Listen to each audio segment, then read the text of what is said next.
এটা কিভাবে সম্ভব ভাই? কাজটা শিখে যান, সবাই আপনাকে বস বলবে যে বস আমার এই কাজটা শিখাই দেন।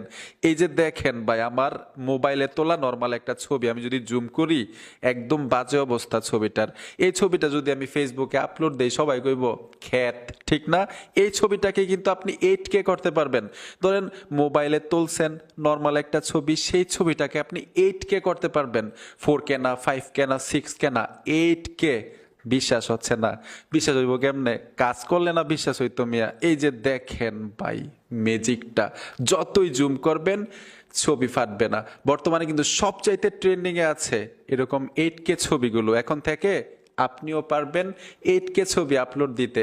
তো আসেন সবাই মিলে কাজটা শিখে আসি। মোবাইলে তোলা যে কোনো নর্মাল ছবিকে আপনি 8K করার জন্য আপনার স্মার্টফোনে ছোট্ট একটা অ্যাপ্লিকেশন লাগবে। সোজা গুগল প্লে স্টোরে চলে আসবেন। গুগল প্লে স্টোরে এসে উপরে সার্চ বক্স পাবেন, এইখানে লিখতে হবে রিমি